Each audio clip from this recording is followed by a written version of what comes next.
Disclose TV said that Get Off the BS said that MKRU News, that's not MK Ultra, said that Mistress Girlfriend said that Edward Snowden is dead.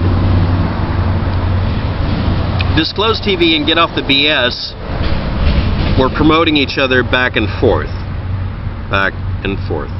Not to the left. And pointed to an article in Russian on the MKRU website. 2016, August 6, Saturday, investigation in the Republic of Buryatia and criminal proceedings against a local resident who, while relaxing on the lake, attacked a group of young people with a knife after they rescued his girlfriend from drowning. He ended up stabbing one person in the thigh and another one in the chin, so one of them died. So the mistress of Edward Snowden, last time it was ever checked was Lindsay Mills, didn't pronounce him dead.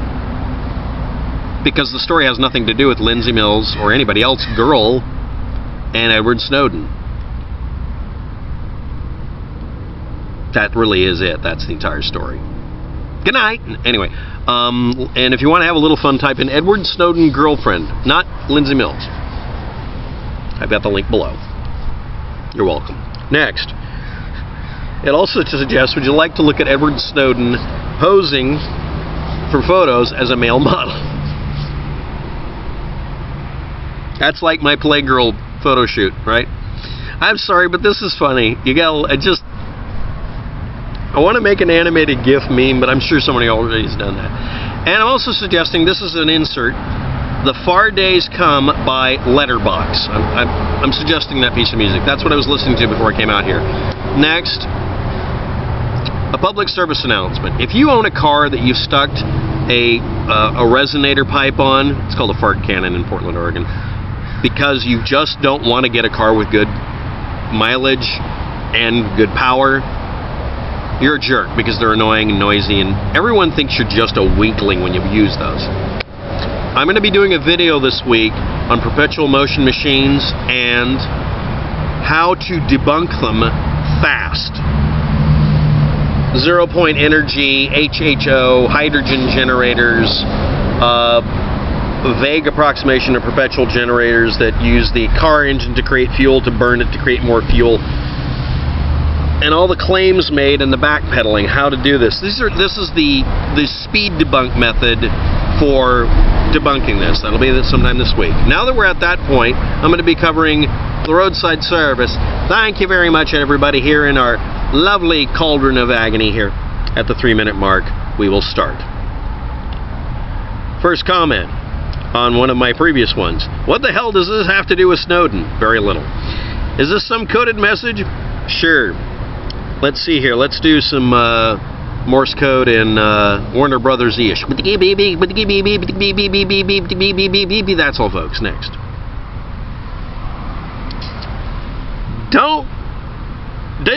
Damn waste of time. If Snowden wants to relocate safely and continue to live, he will have to die.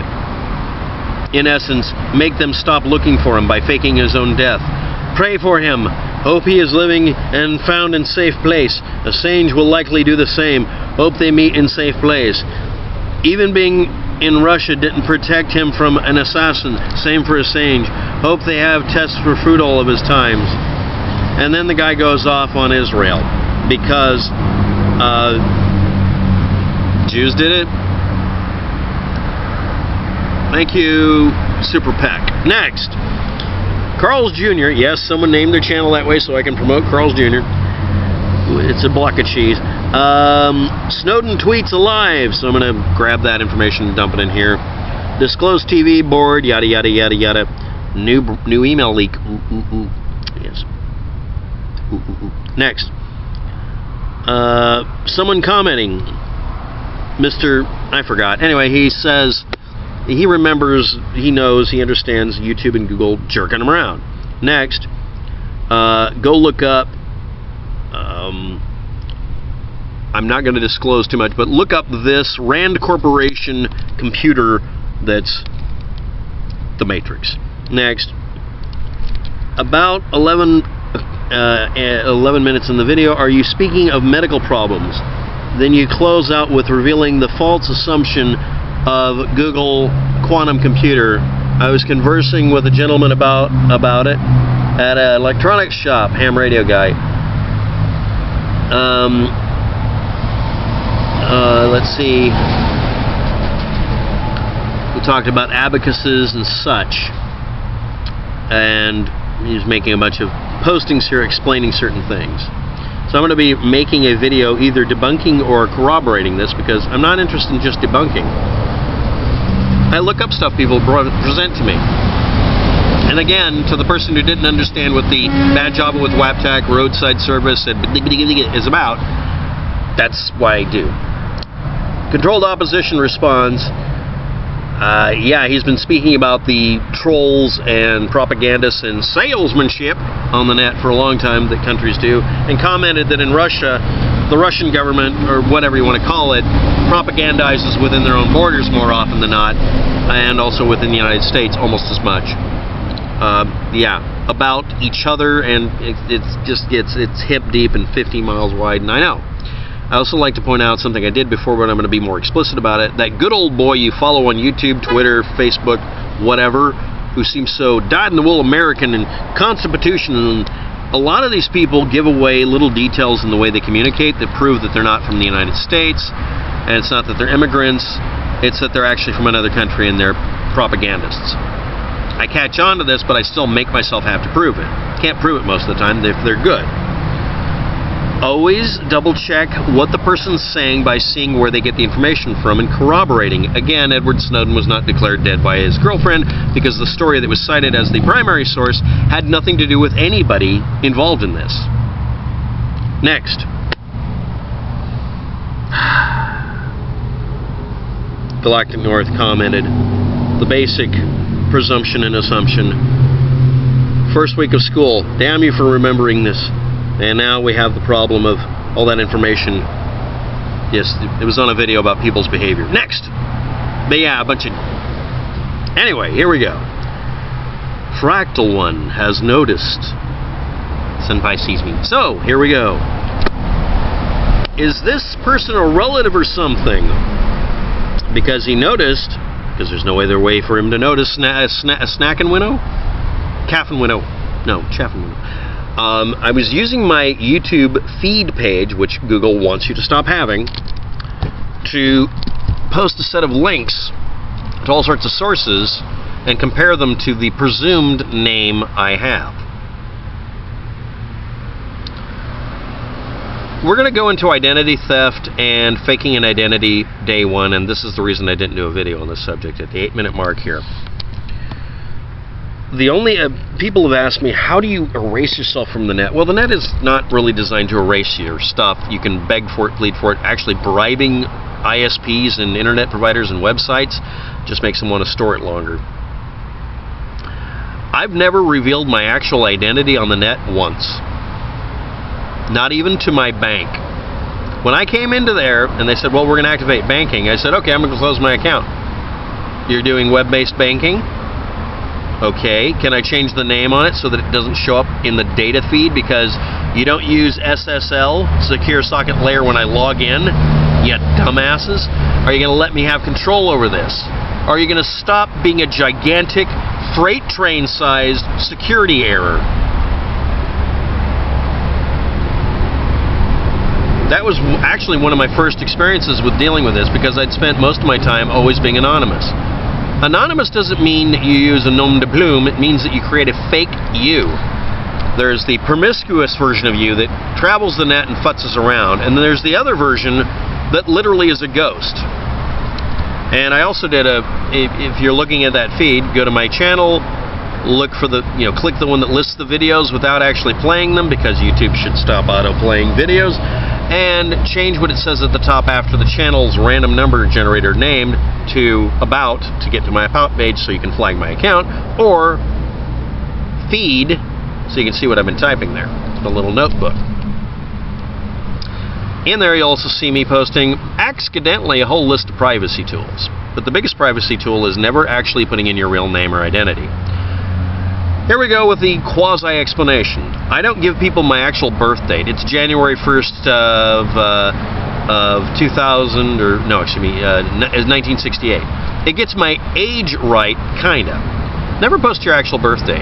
That's one of a few things that can be used to authenticate you over the net. The simple social engineering thing of stealing your YouTube account or Google account or Gmail account or your phone account, Black Lives Matter guy, is based on someone finding out accurate information. Keep your lies consistent. Yes, it's a Ferengi rule, but it's a real one. When you're on the net, create an identity that you can easily memorize, just as easily as your own, but you can't change it after a point. So, my birth date on the net is January 1st, 1968. My name is a certain string of characters, a very specific way of typing them in, not hitting enter, and not having a space before or after the name. That's very important.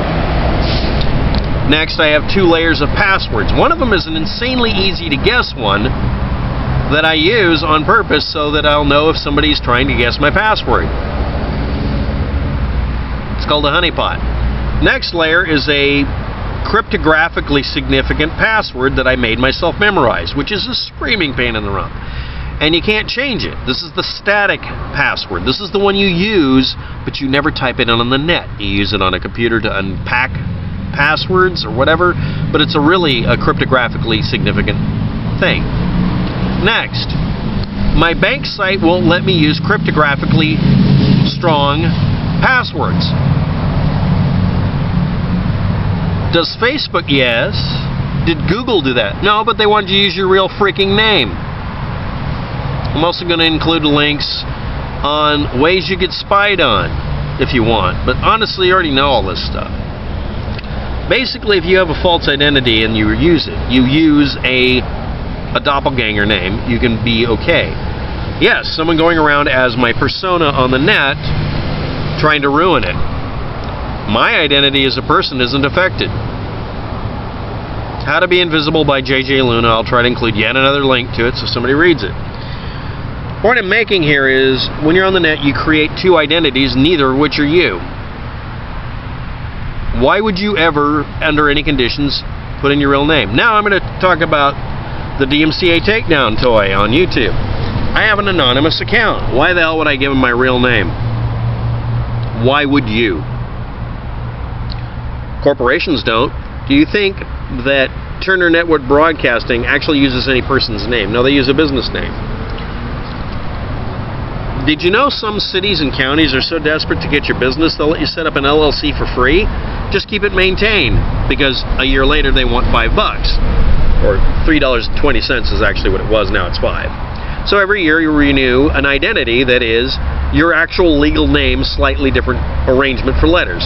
Yes, this sounds exactly like the straw man argument, pun intended, I thought sometimes, for the freemen on the land and the sovereign citizen movement. But this really works. You can even run all of your money through this LLC, fake name. It's called a fictitious business name or a fictitious identity. And you can have it, you can have it your way. Some areas will let you use a name. You know, your name can be signed as John Doe, not John Doe Incorporated. You can leave that off and it'll work. It'll go through, it'll cash as a check. You can do these things. Well, on the internet, it's even easier. DMCA takedown page says that you cannot lie. It is a violation of the rules. It's completely unenforceable in many cases, but not always. Don't push it.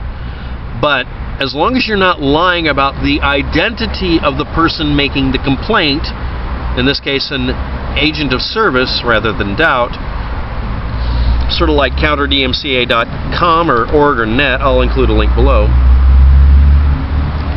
you're acting as your own representative using a fictitious name. You're not required to give your real name.